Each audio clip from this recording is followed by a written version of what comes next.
Hello everyone, and welcome to Oxford's contribution to the Festival of Latin and Greek. We've got a very, very special guest here, come all the way from Chepstow with 3 lyres. Michael Levy, who's a world expert on ancient instruments, and he's going to be accompanying us with various beautiful soundings. We're going to be doing Book 10 of the Ovid Metamorphoses, and we have Gregory Hutchinson to introduce the book. Hello everyone, I've just been asked to say something about this book, and it seems to me what a nice thing it is to have so many people involved. So you've got a whole procession of figures, all with their own stories, and we've got a great procession of readers, all with their own translations. We've got lots of people in the audience, and you can't see it, but behind us we have a whole string of biblical heroes, also all with their own stories. But all this body of people are all got together into one kind of entity by a series of mighty figures, Xavier, Orpheus and Ovid.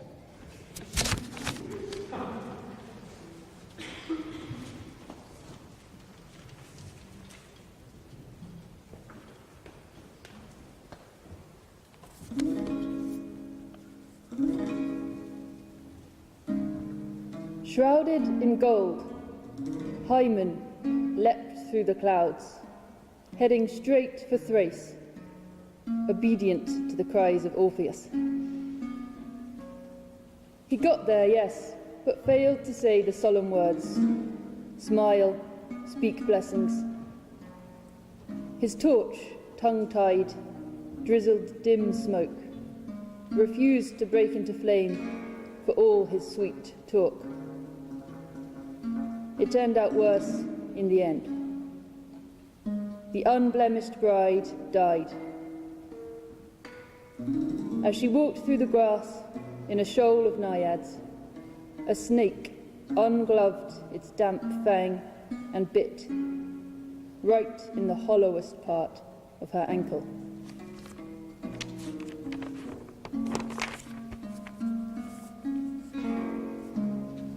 When the poet from the Thracian mountains had sung her to the world enough, he set his sights on the underworld, see if he might not stir the pulse of the dead. He eased the dark marble doors of hell open. He brushed aside the hovering, light populations, their lives lately folded into graves. He came to Persephone, and him who ruled this barren kingdom of ash. To give fire to his words, he flicked the lyre strings and said, Gods on high, brought low to where we all fall, all who are born with death between their teeth. If it is possible, if you assent, to break the veil of language and speak truth, then hear this. I have not fallen to get a glimpse of clouded Tartarus, not to crush the snake-swarmed, three-throated, hell-dwelling Cerberus, mirror of Medusa, but for my wife, whose branching veins were locked, warped by the viper's tooth. She just skimmed with the lightest edge of her foot. I tried to accept it. I tried hard. But love said, no.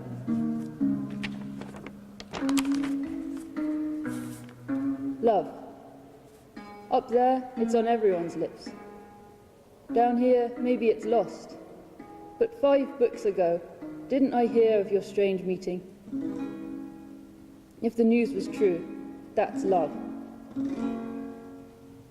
I implore you, in the face of this void numb with fear, this huge zero, this endless future of silence, I implore you, rewrite the brief life of Eurydice.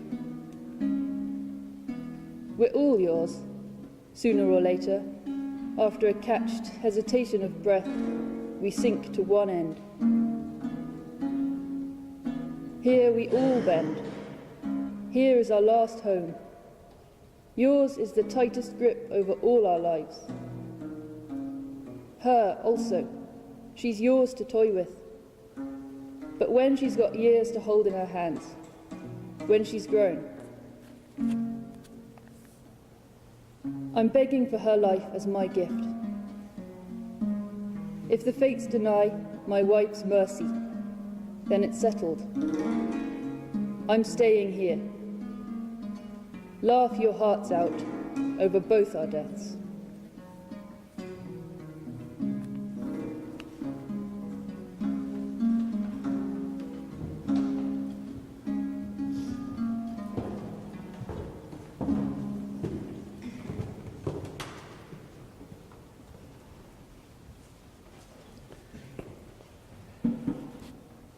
As he accompanied these pleadings on his lyra's strings, the ghosts, though void of blood, began to sob, and Tantalus forgot to scoop his ever-draining pool, and Ixion's harsh wheel stopped turning, stupefied.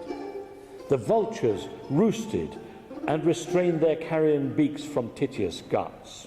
The Danaids put down their dripping pots, and Sisyphus, you settled down in comfort on your stone. The Furies' cheeks, Eumenides, then glistened wet with trickling tears, the first time ever, so the story tells. The queen and he who rules the lower realm could not resist this pleading bard. They summoned dead Eurydice.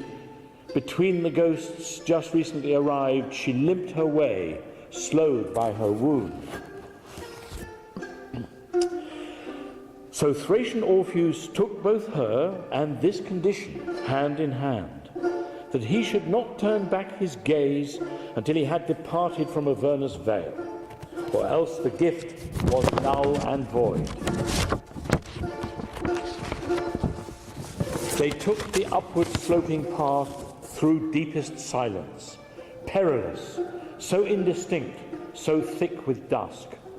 And now they were approaching close toward the border of the upper world, when he, afraid she was not there, turned back to look, so eager in his love to catch a glimpse.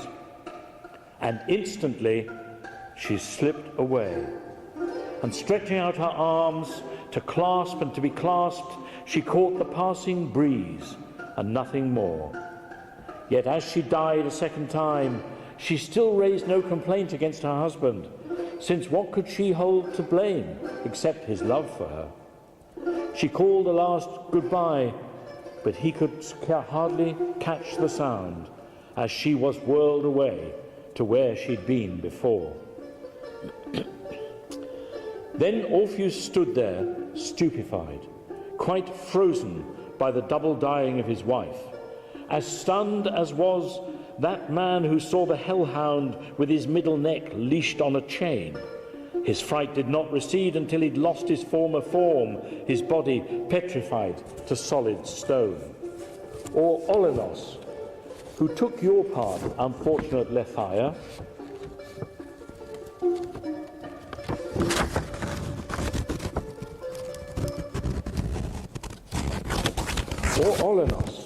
who took your part, unfortunate Lethaia, too arrogant in boasting of your beauty, and declared it was his fault. And so your bodies, which were once entwined in close embrace, are now turned into rocks among the streams on Ida's heights. He longed and begged to cross the Styx once more, but all in vain. The ferryman refused to let him board. For 7 days in squalor there he sat upon the bank without a bite of bread, as agony and sorrow were his only food that his spirit would accept along with tears. With curses at the gods of Erebus for cruelty, he set off back to Rhodope and Hymus, raked by winds from out the north.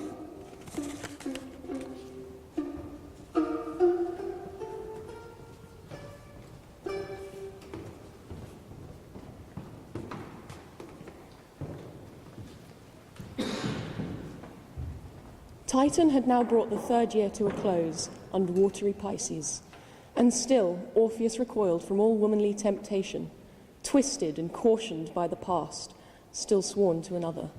Roused by lust, women queued to throw themselves at the bard. Spurned, he left them reeling. Instead, Orpheus turned his hand to suppler young things the better side of manhood, a practice the Thracians readily adopted, and to reaping the budding flower of youth's brief spring. At one time stood a hill, and above the hill stretched an even field, washed grassy green by the endless meadow. The plain had never known shade, yet when the heaven-born bard sat down and began gently plucking at his strings, the plain was thrown into shade. The Chaonian tree didn't fail to show up, nor the grove of poplar Heliades, nor the celestial leaves of the durmast oak, not the tender lime, not the beech and virgin laurel, or the frail hazel, and the ash with its bristling spears, and the knotless fir, and the holm oak stooped double with acorns, and the merry plane tree, and the maple blotched with colour, and the banked willow tree, and the waterside lotus, and the evergreen boxwood, and the slender tamarisk, and the two-tone myrtle, and the blue-berried bay. And you came too, you creeping, twisting ivy, tendrilled vines together with vines wound round elm, the rowan and the spruce, and the arbutus laden with reddening fruit, and the pliant palm, worthy prize for the victor, and the bristle-topped pines armed with close-packed foliage, favoured by Cybele herself, mother of the gods, since for this tree her Attis tossed off his manhood and stiffened into its trunk.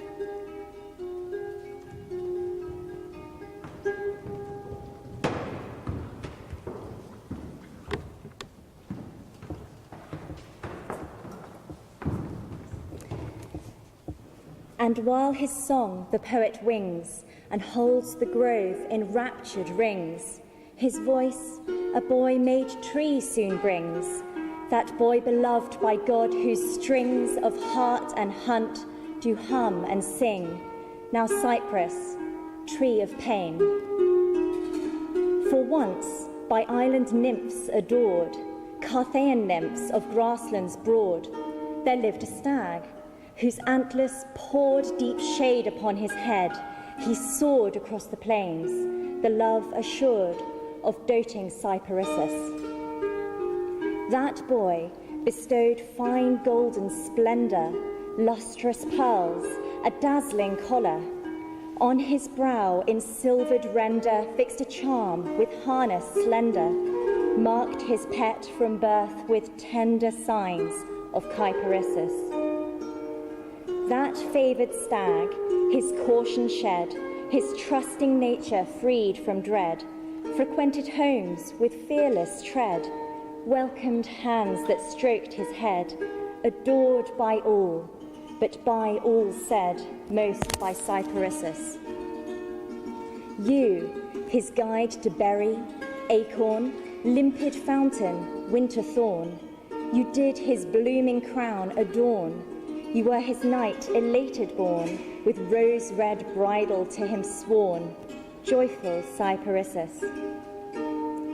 Cancer breathed warm salted spray, its burning claws embraced the day. Arboreal his hideaway, cool shadows on the stag did stray, when him with hunter's dart did slay unwitting Cyparissus. He yearned for death, in anguish raw, to see the wound red wreathed in gore. Though Phoebus did restraint implore, he must on Zeus entreaties pour, that he might mourn for evermore. Wretched Cyparissus. And as life ebbed in grief extremely, his limbs were cloaked in colours greenly, curls to fronded crop turned queerly. He gazed on starry heavens dreamy, and Phoebus wept, and mourned him dearly, speaking from his heart sincerely, mourning Cyparissus, ever cypress, tree of pain.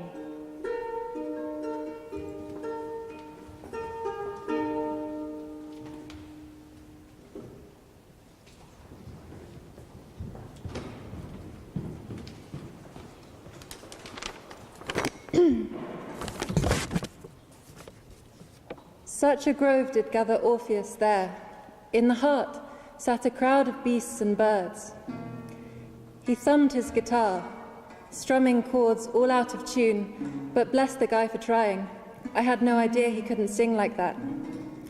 Mother Muse, get me a song from Jupiter. The big guy is generous, and I've played up to him before.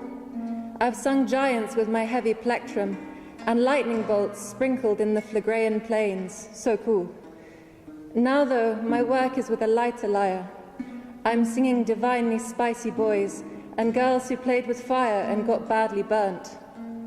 The boss man fancied Ganymede, found him to be a fitty, a boomting zesty dish, a saucepot dime piece, gliding about like sex on legs.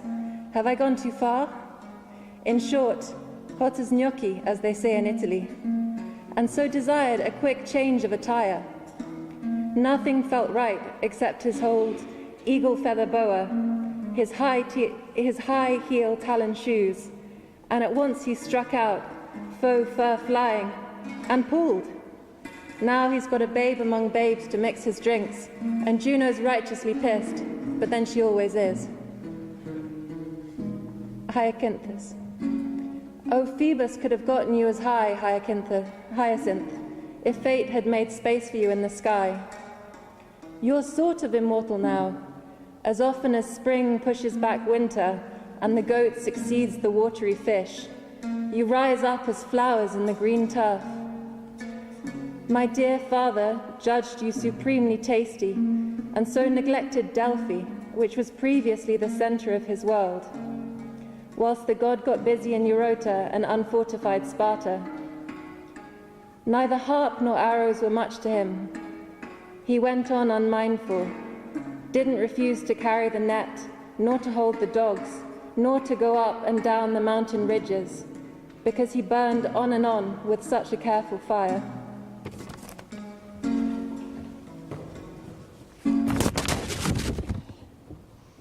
Now the mighty sun stood midway between night past and night to come. An equal space divided it from each. They freed their body from clothes. They gleamed with the juice of the rich olive. They began the contest of the broad discus. First Apollo held it poised, then launched it into the air of heaven. He sundered with its weight the clouds that stood in its way. A long while after, onto the solid earth there fell again the weight. It showed to all the gods' union of power and technique. Not a moment later, without thought and driven by a fancy for fun, Hyacinthus rushed to lift up the discus circle. But that circle and its rebounding weight, the unforgiving earth dashed up into that face of yours, Hyacinthus. The god grew as pale as the boy. He picked the body up from its collapse. One moment he tried to fondle you, one moment staunched your grim wounds. Another he brought to your lips soothing herbs to delay the flight of life. The healing god's science, no use. The wound was beyond medicine. Just suppose, in a well-watered garden, someone were to break violets, say, or poppies, or lilies with the bristling of their yellow stamens' tongues. They would droop all of a sudden, let down their heads grown heavy. They could no longer keep up their own weight. Their top would gaze on the earth. Exactly so, the boy's dying head lay down. His neck, deprived of strength, was now a burden to itself, and slumped back on his shoulders. Hyacinthus, Apollo said, you're slipping away. You've been cheated of your young prime. I'm looking on your wound, my guilt. You are my grief, my crime. My hand's action must be written onto your dying. The cause of your death is me. How I wish I could give my life for you, with you, but the law of fate binds us. So then, you will be with me forever. You will remain on my lips which will not forget. Apollo's lips would utter no falsehood. As he spoke like this, suddenly you could see it, that thick blood poured on the ground, marking the grass. Blood no more.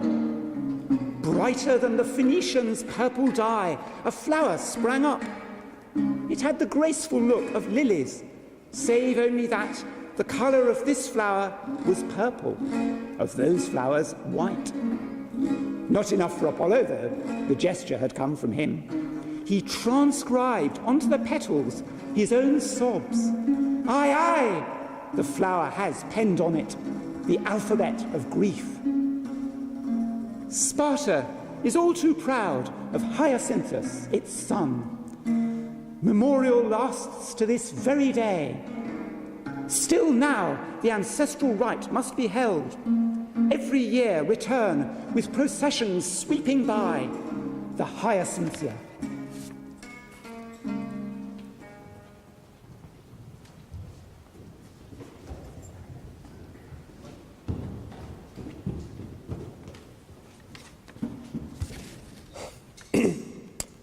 But if, perchance, you were to ask the Cyprian city of Amathus, wealthy from its mines, whether it was pleased to have birthed the daughters of Propoitus, it would deny both these women and the men whose foreheads were hard with horns, and thus were dubbed the Cerastae.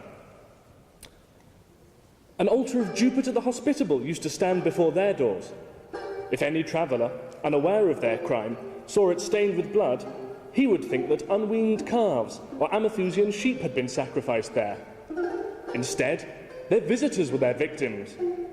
Appalled by this unspeakable offering, nourishing Venus prepared to abandon her cities and the whole land of Cyprus.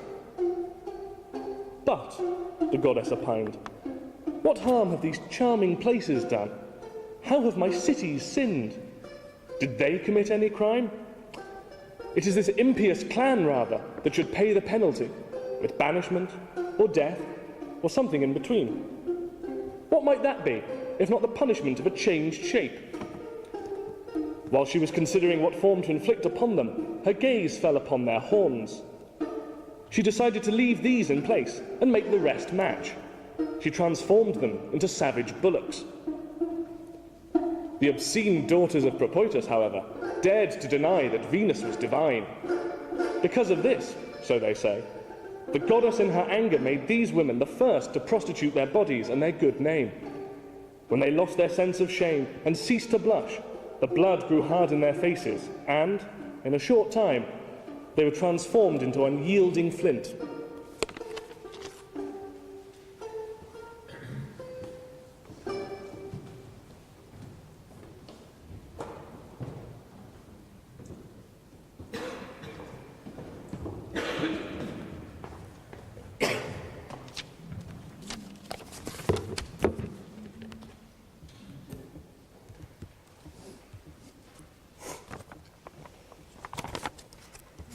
Because Pygmalion had seen these women committing such crimes through the ages, and struck by their faults, which very many times nature had given to a feminine character, he used to live alone, celibate, without a wife, and he was lacking for a long time a consort and a marriage bed.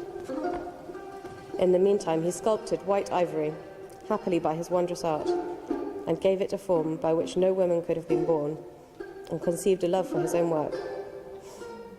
Its appearance is of a true virgin, which one might believe to live, and if reverence might not stand in the way, might wish even to be moved. Art to such an extent lies hidden in his own skill. Pygmalion wondered at it, and drank in a fire in his breast for this simulated body. Often he would move his hands, touching this work, whether it might be a body or still that ivory, and he did not acknowledge that it was yet ivory. He gives it kisses and thinks they are returned, and speaks and holds it, and believes his fingers settle upon limbs that have been touched, and he is afraid lest bruising may come into these pressed joints. And at one moment he turns toward fond caressing. At another he brings this body gifts pleasing to girls, shells and smooth pebbles, and small birds and flowers of 1,000 colours, lilies and painted balls, and amber tears of the Heliades slip from the poplar trees. And he also supplies its joints with clothes, gems for the fingers, a long collar on the neck, light berries for the ear, and necklaces on its breast. All is proper, and now it seems not less beautiful than the naked form. He places this on scattered coloured cloths, dyed with Sidonian shells, and calls her his companion of the couch. And after leaning upon her neck among the delicate soft feathers, as if she would be able to feel it, he puts her back among them. Now the festival day of Venus had come, most famous everywhere in Cyprus, and the heifers, led by their curved gilded horns, had fallen down when their white necks were cut, and the incense was smoking. When his duties were performed, he stood firm at the altars, and timidly Pygmalion said, "If the gods are able to give all, may there be a wife for me, I wish." He dared not say, "the ivory virgin," but "like my ivory statue." And he felt it, as Golden Venus herself was present at her festivities, pledges that those things would be purposed.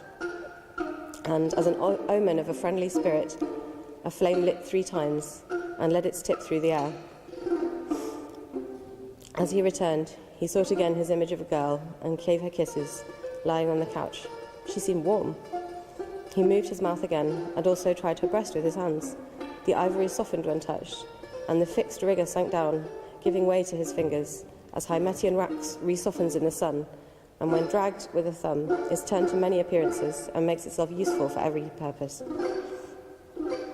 While he was wondering, and without a doubt rejoicing, fearing a mistake, again loving, again with his hand he undertakes his vows anew. She had a body. The veins jump under his thumb as he feels her pulse. Then indeed the Paphian hero takes up his fullest words, with which he gives thanks to Venus. And at last he brought forth no false prayers with his mouth. The Virgin feels the kisses he has given and blushes.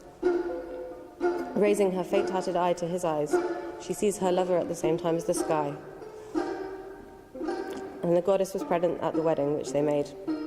And now, since the moon's horns have been made into a full orb 9 times, the ivory girl bore Paphos, from whom the island holds its name.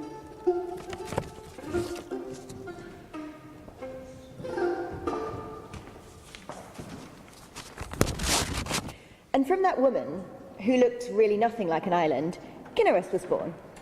A rare kind of man who might even have been happy, if only he had never had any children.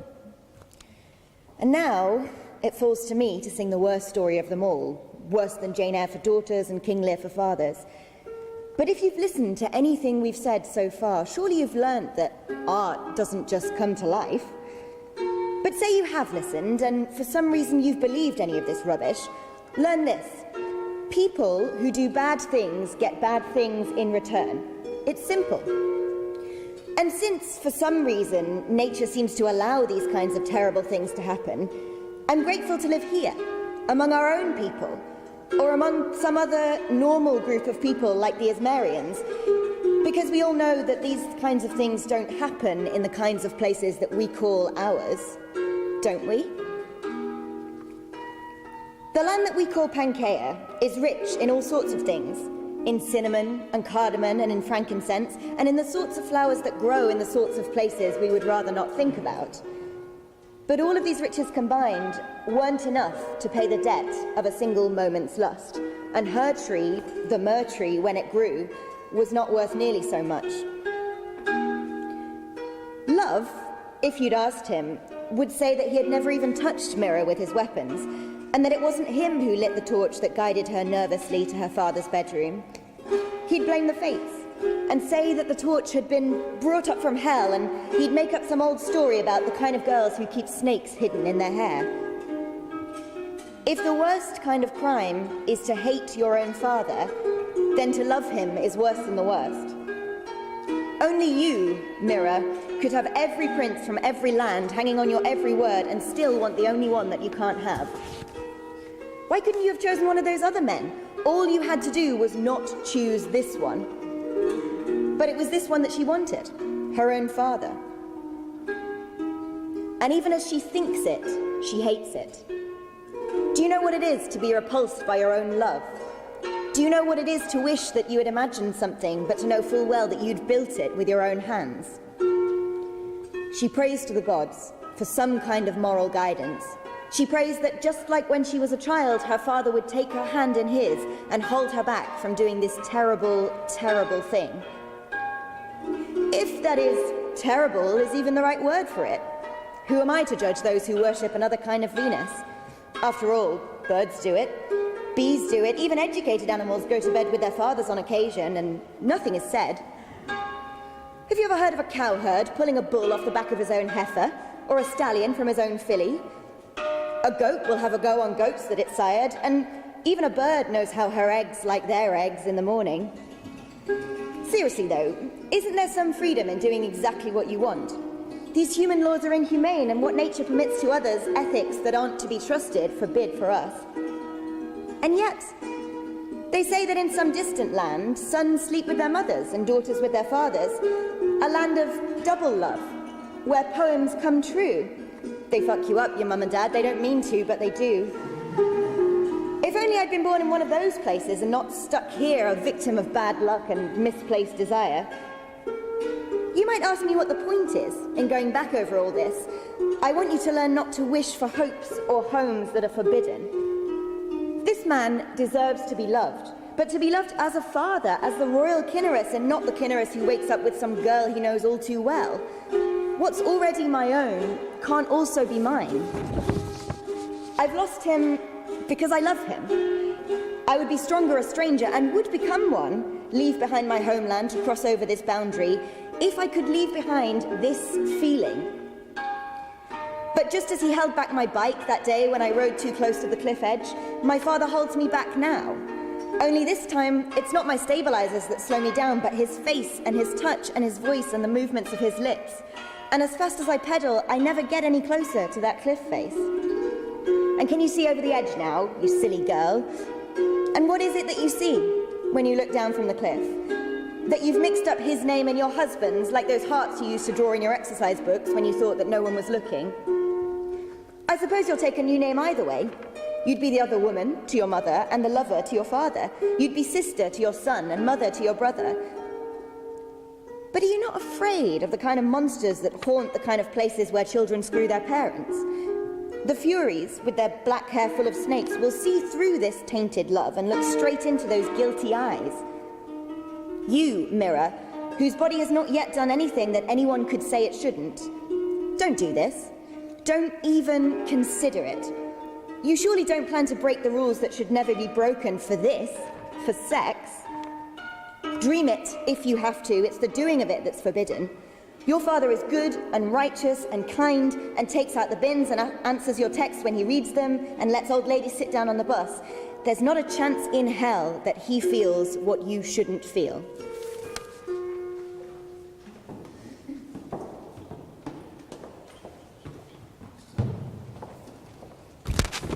So, Mirror spoke. As for Kinnerus, the handsome throng of suitors has him wondering what to do. He puts the question to the girl herself, tells her their names, asks whose wife she wants to be. Her first response is silence. Eyes glued to her father's face, she's on fire, hot tears spilling over. Kinnerus thinks these the signs of girlish apprehension. He dries her eyes and adds some kisses. Mirror enjoys these attentions too much. Asked what sort of husband she desires, she answers, one like you. Her father doesn't grasp her meaning. He praises her words to the skies. Always be as dutiful as this, he says. At the mention of duty, the girl hangs her head. She knows what she means, and it is the opposite of duty. Midnight, minds and bodies relaxed in sleep, and Kinnerus's girl is wide awake, eaten up by the fire she cannot tame, going over her mad longings. One moment she abandons hope, the next she wants to try. She's ashamed, she's full of desire, she can't decide what to do. Picture a huge tree, axe wounded, when all that's left is one more blow. There's no knowing where it will fall, and everybody all around is afraid. So Mira's mind, shaken by shifting blows, sways unsteadily, now this way, now that, and leans in both directions. No limit to her love can she find, no rest from it, only death. She chooses death. She rises, meaning a noose to embrace her throat. She ties her belt to a high beam. Farewell, dear Kithara, she said. Know that the reason for my death is you. With these words, the blood draining from her flesh, she starts to fit the cord around her neck.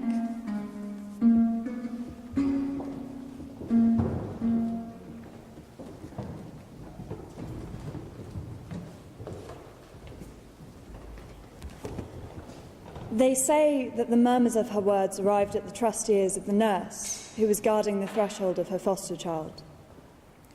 The old woman got up and opened the door, and upon seeing the instruments of death prepared, cried out, and at the same time struck herself and cut the noose and tore the ropes from the girl's freed neck.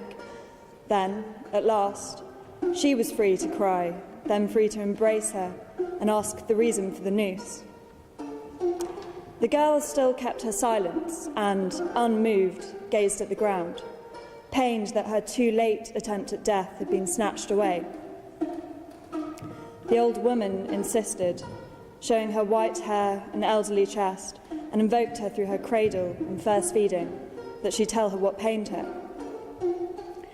The girl turned away from her begging, groaning, but the nurse was determined to find out, and vowed total loyalty. "Tell me," she said. "Allow me to help you. Old age has not made me idle." "If it is frenzy, I have that which may help it, with spells and herbs. Or if someone else harms you, you will be purified with magic. Ritual. Or if it is divine anger, anger is easily placated by sacrifices. What else could it be? Certainly your house is fortunate and safe as usual, and your mother and father are living." Mira, upon hearing of her father, let out sighs from the depths of her breast. Yet still, even then the nurse did not conceive of that crime in her mind, though she sensed some other love affair. Tender, she begged that whatever it was be told, that the girl betray herself, and she took the weeping girl to her old chest, and so embracing her body with aged arms, she said, "I can tell you are in love. But set aside your fear. In this my earnestness will suit you, and your father will not sense anything." With a groan, the raging girl leapt out of her grasp and, pressing her face into the bed, said, "Stop, I beg you, spare my misery and shame. Go, or stop asking what pains me. It is a sin, that which you are trying to find out." The old woman trembled and stretched out, arms shaking with age and fear, and fell as a suppliant before the feet of her foster daughter, and then soothed her. Then, as she would not make her an accomplice, she scared her, and threatened her with reporting the incident of the noose and death attempt, and vowed her help for the confessed love. The girl raised her head and filled her nurse's breast with falling tears. Repeatedly she attempted to confess, and repeatedly she held her tongue. Ashamed, she covered her face with her clothes and said, "O mother, happy with your husband." At this, and only this, she groaned. A cold shudder stole into the joints and bones of the nurse, for she had realised. And on all her head the white hairs stood on end. She added many things to cut out these harsh feelings if she were able. But though the girl knew that she was not warned falsely, she was still determined to die if she could not have her love. "Live," said the nurse, "possess your..." And she did not dare to say, "Father." but was silent and vowed her promise before the god.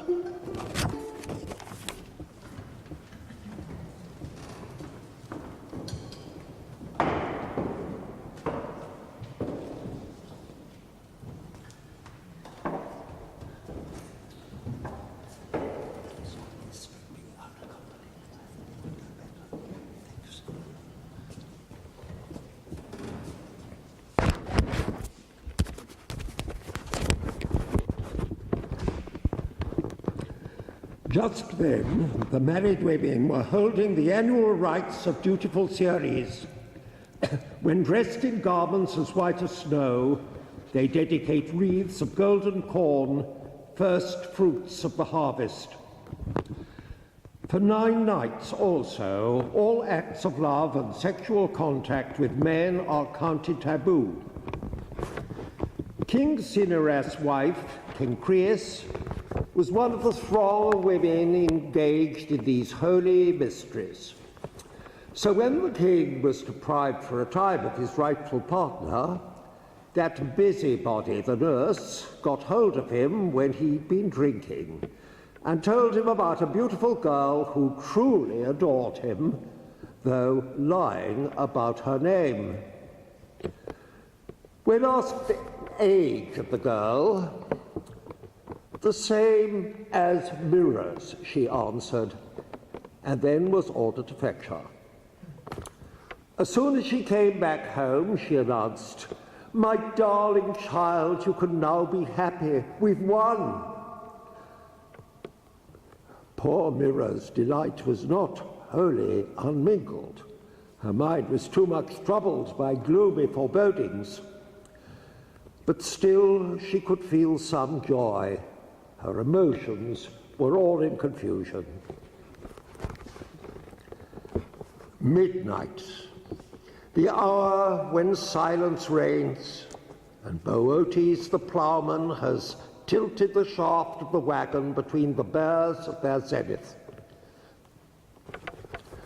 Mira set out on her guilty mission. The golden moon had fled from the sky. The stars were hiding and shrouded in black clouds. Night was missing her fires. First, Icarus covered his face, then his daughter Erigone, sanctified for her filial piety. 3 evil omens stumbled, warned the girl back. 3 hoots of the deathly screech owl chanting its sinister, mournful music. She still went forward. The darkness of black night tempered her shame, holding on to the nurse with her left hand, groping her way through the gloom with her right.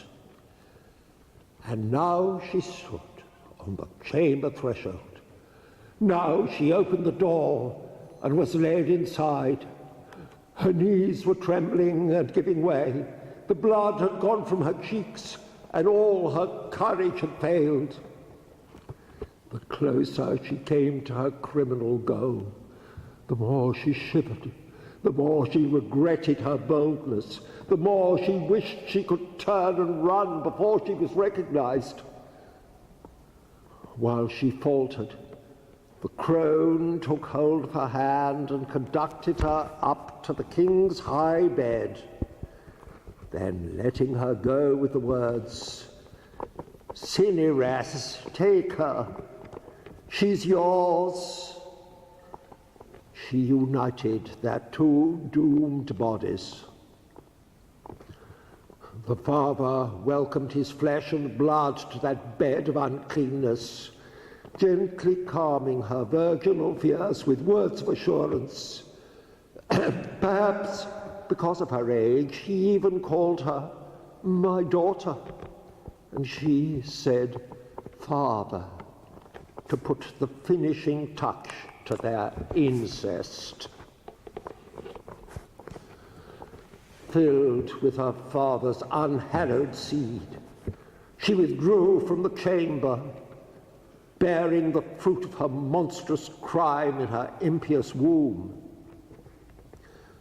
The act was repeated the following night, and other nights after. Finally, Cinyras, eager to know the mistress he'd taken so many times in his arms, came in with a torch, which allowed him to see his daughter and what he had done. Speechless with rage, he reached for his gleaming sword in the scabbard that hung close by him. Mira took to her heels. The shadows of night and the darkness mercifully saved her from death. Then, roaming over the country, she left Arabia, land of palms, and the fields of Pangaea. Thence she wandered for 9 long months, until she eventually rested in Saba, exhausted and scarcely able to carry the weight in her womb. Unsure what to pray for, divided between her terror of death and disgust for life, she united her thoughts in the following plea. You heavenly powers, if any there be, whose ears are open to those who confess their vile wrongdoings, I cannot deny that I richly deserve to be cruelly punished, but hate to pollute the living by staying on earth, or the dead by passing below. Debar me, I pray you, from either kingdom. Refuse me life and refuse me death by changing my form. There is a power that responds to confession. At least her final prayer found gods of its own to fulfill it. While she was speaking, the earth closed over her feet, and roots spread out to the sides through the broken nails of her toes to provide the base of a slender trunk. Her bones became wood, and the marrow inside them survived as her blood was turned into sap. Her arms were converted to branches, her fingers to twigs, and her skin was hardened to form new bark. By now, the developing tree had encompassed her pregnant belly, had sheathed her breasts, and was on the point of hiding her neck, but Mira could wait no longer, and moved to meet the advancing growth by sinking down and plunging her head in the bark. Although the emotions she once had felt were lost with her body, she still continues to weep, and her warm tears drip from the new tree. Even tears can have honor. The resin distilled from the bark is given the name and fame of myrrh, in lasting remembrance.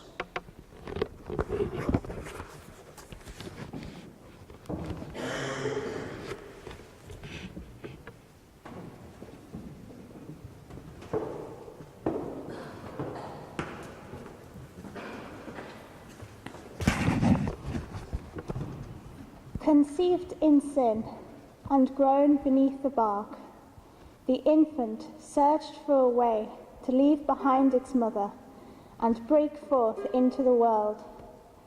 The tree expands with the swell of her stomach. The weight exhausted its mother. Her pain could not be spoken, nor Lucina respond to her cries as she went into labour. Yet, with the strain of a woman pushing, the tree gives mounting groans of pain as it bows and seeps with falling teardrops. Then, at the aching branches, appeared Lucina, who gently moved her hands across them and spoke the words of childbirth. The tree split open, cleaved its bark, and delivered a living child. The boy's first cry rang out. On downy grasses the naiads lay him, and in his mother's tears bathed him. His beauty was such that envy too would praise it. Think of how the bodies of naked loves are painted on canvas. He was like that, but lest their attire imply a difference, give him a quiver, a light one, or take it away from Cupid. Time in secret slips away, its flight deceiving, and nothing is swifter than years. The boy, his sister's son, and brother both, 1 minute enclosed in the womb of a tree trunk, born the next, now a child of beauty all surpassing, a growing man, a man more beautiful than his own self, igniting in Venus herself a fire to avenge his mother. For as her own son, wearing his quiver, gave her kisses, unwittingly he grazed her chest with an errant arrow. The goddess, wounded, pushed her son aside. The cut was deeper than it looked. At first, even she didn't worry. Enchanted with a mortal, she cares no more for her sacred shores, deserting Paphos, girded by the deep ocean, Cnidos teeming with fish, Limassol abounding in metals, avoids the skies. Above the skies she ranks Adonis. It's him she holds, she's his companion, and though she's used to lounging in the shade and cultivating her beauty, she roams the mountain ridges, the woods and thorny hillsides, her tunic tied to the knee, giving her the look of Diana, and urges on the dogs, on creatures safe for hunting, hares that flee for their lives, or stags with lofty antlers, or deer. She chases these. She keeps away from strong boar, the grasping hunger of wolves, or bears arrayed with sharp claws, avoiding too the lions steeped in the blood of cattle. You too, hoping you'll fear these beasts, if there's any pointing warning, Adonis, she warns you. Be fierce to those that flee you, she said. Against the bold, your boldness can only hurt you. Beware, my boy, of letting your rashness put me in danger. Nature herself has armed wild creatures. Don't provoke them, lest your glory cost me dear. Your youth, which moved me, Venus, and your beauty, all that's nothing to lions, bristling swine, and beasts with eyes and hearts set upon you. The crooked bite of a boar is a piercing flash of lightning. Sheer force rushes from tawny lions rampaging in anger. I hate the lot, the entire race. He asks her to say why. I will, she said. The tale's monstrosities sure to shock you. But all this effort is new to me. I'm tired. And look there. A poplar coaxes us into its shade just when we need it. The grass will do for a bed. I'd like to rest with you here. And rest she did, on the ground. As she lay on the grass and his body, she placed her head on the young man's lap as he lay reclining, began her tale, and mingled her words throughout with kisses.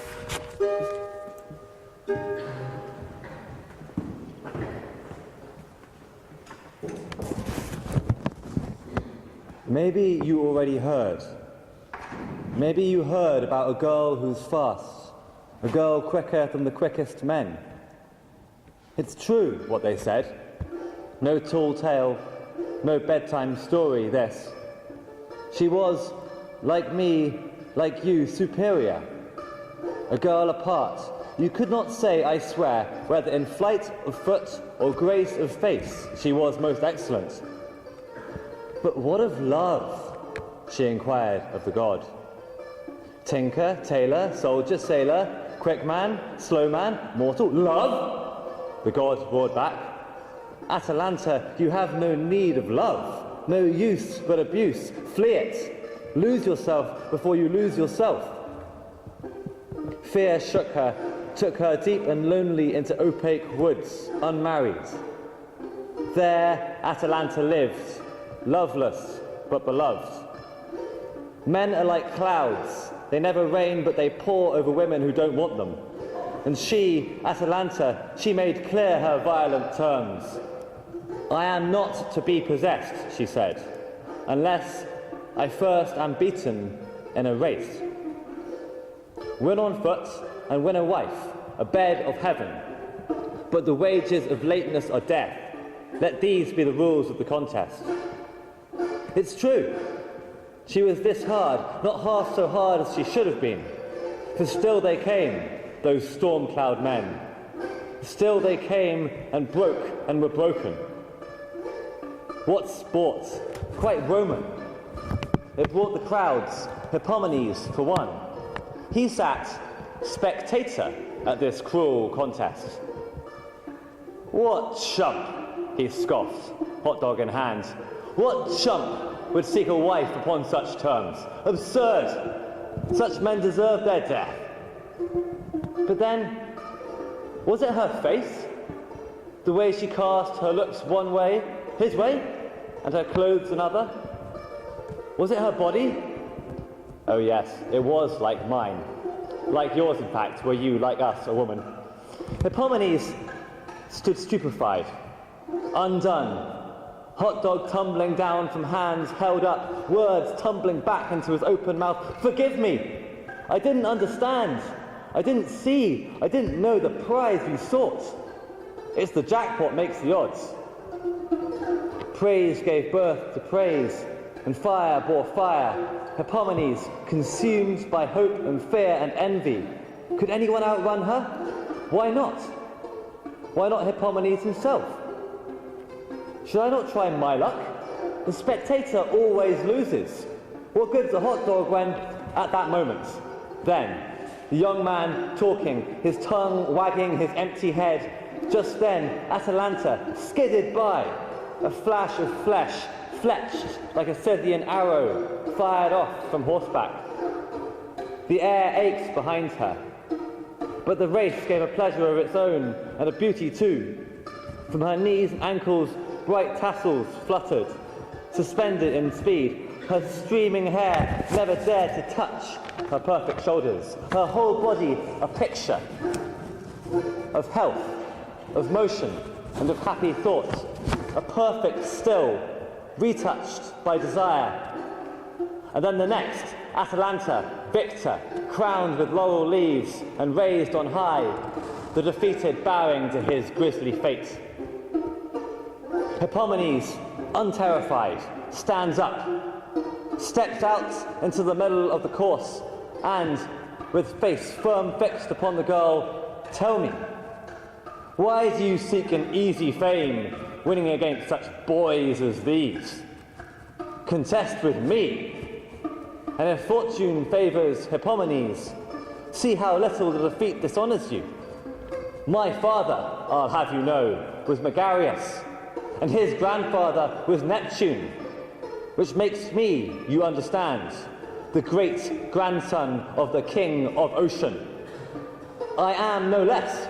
Weigh my proven virtue against my promised blood, the scales are flat. In short, beat me, and you alone shall boast yourself the conqueror of this long name, Hippomenes.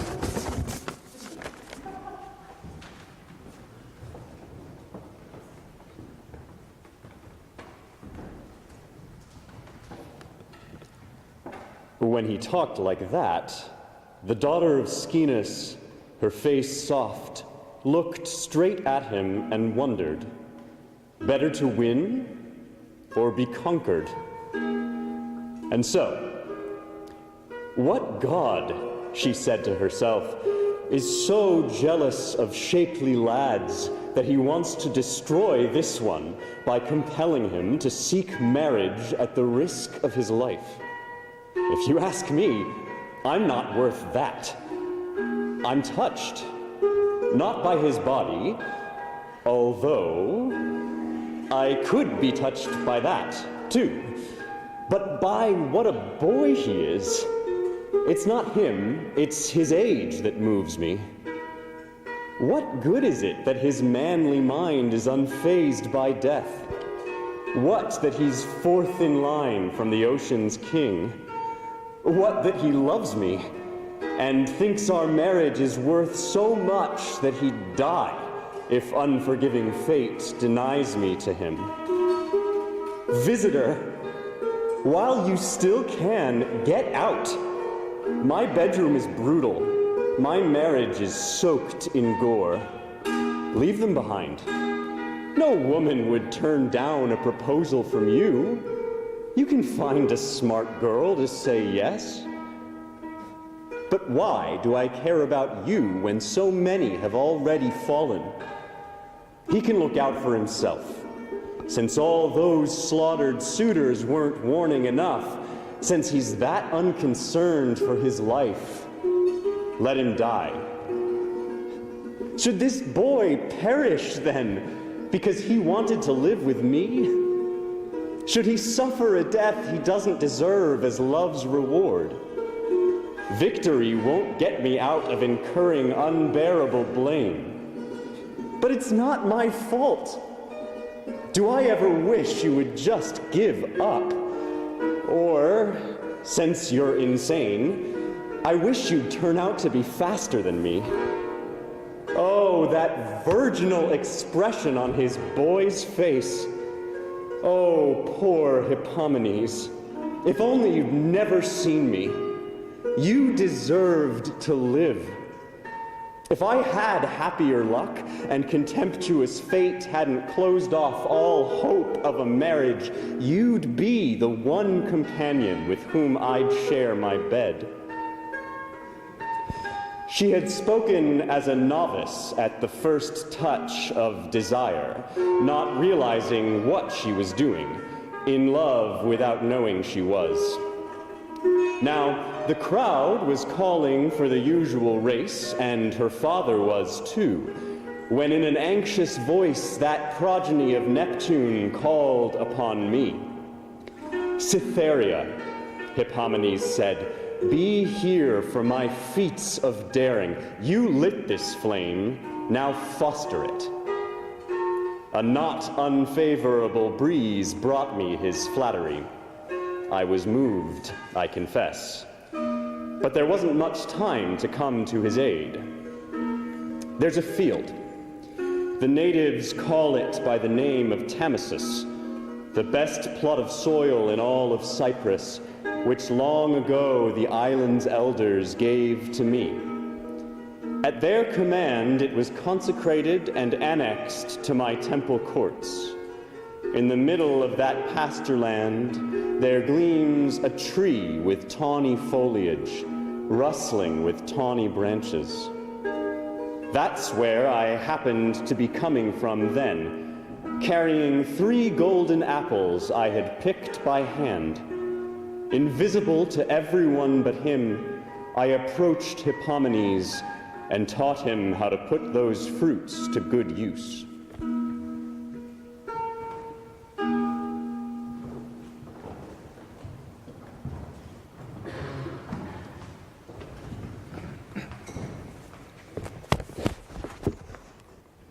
The trumpets sound the start. Both crouching low, flash from their marks, and skim the sandy course with flying feet. It seemed that they could raise dry shot across the surface of the sea and over the standing heads of harvest corn. The shouting crowd cheered on the newcomer. Run, run, Hippomenes! Now is your chance. Now, faster, faster! Run with all your speed. You're going to win. And hard it was to know who liked their words the more, Hippomenes or Atalanta. Many a time she slowed when she might pass and gaze into his eyes, and with a heavy heart left him behind. And now he flagged. His breath became fast and dry, and there was far to go. So then he threw one of the 3 gold apples from the tree. She was amazed and eager to secure the gleaming fruit, swerved sideways from the track and seized the golden apple as it rolled. He passed her, and the benches roared applause. She, with a burst of speed, repaired her waste of time, and soon again left him behind. He threw the 2nd apple, and again she stopped, and followed, and again ran past. And so the last lap came. "Be with me now, goddess," he prayed, "who gave me the gift." And then, with all the strength of youth, he threw the shining gold far out across the field, the longer to delay the girl. And she seemed undecided, but I made her chase the rolling apple and increased its weight, and by its weight alike and loss of speed I hindered her. And, not to make my tale more lengthy than the race, she lost the day, and he, victorious, led his prize away. And I, Adonis, did I not deserve especial thanks and incense in my honor? But he forgot. He gave no thanks and burned no incense. Then to sudden wrath I turned. Stung by his scorn, and lest I be despised in days to come, I set my heart against them both to warn the world by their example. A temple stands hidden in shady wood, which once Achaean, to fulfill a vow, had raised to the great mother of the gods. There they had journeyed and were glad to rest, and there ill-timed importunate desire, roused by my power, possessed Hippomenes. Beside the temple was a dim-lit grotto, a gloomy cavern roofed with natural rock, an ancient holy shrine filled by the priest with wooden statues of the gods of old. He entered here and with forbidden sin defiled the sanctuary. The holy statues turned their shocked eyes away, and Cybele, the tower-crowned mother, pondered should she plunge the guilty pair beneath the waves of Styx. Such punishment seemed light. Therefore their necks, so smooth before, she clothed with tawny manes. Their fingers curved into claws. Their arms were changed to legs. Their chests swelled with new weight. With tails they swept the sandy ground. And in their eyes cruel anger blazed, and growls they gave for speech. Their marriage bed is now a woodland lair, and feared by men, but by the goddess tamed. They champ 2 lions, the bits of Cybele. And you, my darling, for my sake beware of lions and every savage beast that shows not heels, but teeth, avoid them all, lest by your daring ruin on us fall.